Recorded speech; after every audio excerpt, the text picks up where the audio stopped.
नमस्ते दोस्तों, आप सब कैसे हो। आशा करती हूँ आप सब लोग बहुत अच्छे होंगे। मैं एक ताला पूजने वाला गीत सुनाने जा रही हूँ। जैसे लगे कमेंट करके जरूर बताना। थोड़ा कम बनेगा, अभी मेरी तबीयत खराब है।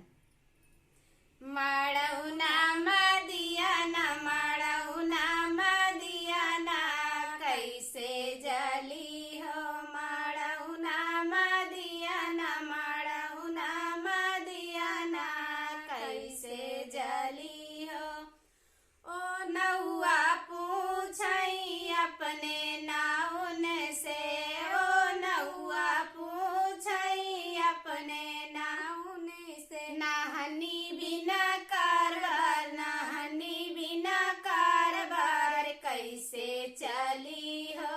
नाहनी बिना कारबार, नाहनी बिना कारबार, कैसे चली हो। माड़ौना मदिया ना, माड़ौना मदिया ना, कैसे जली हो। माड़ौना मदिया ना, माड़ौना मदिया ना, कैसे जली हो।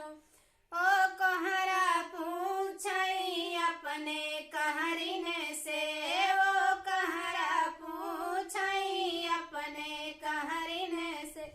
कलश बिना कारबार, कलश बिना कारबार, कैसे चली हो। कलश बिना कारबार, कलश बिना कारबार, कैसे चली हो। माड़ौना में दिया ना, माड़ौना में दिया ना, कैसे जली हो। माड़ौना में दिया ना, माड़ौना मदिया ना, कैसे जली हो।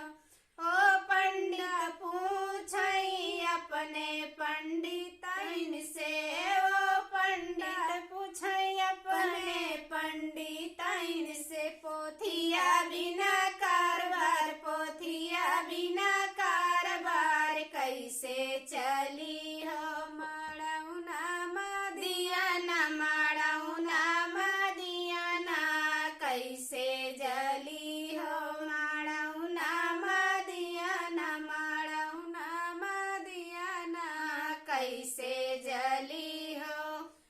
ओ मलिया पूछई अपने मालिनी से, ओ मलिया पूछई अपने मालिन से। मौरा बिना कारबार, मौरा बिना कारबार, कैसे जली हो। मौरा बिना कारबार, मौरा बिना कारबार, कैसे चली हो। माड़ौना में दिया ना, माड़ौना में दिया ना, कैसे जली हो। माड़ौना में दिया ना, माड़ौना मदिया ना, कैसे जली हो।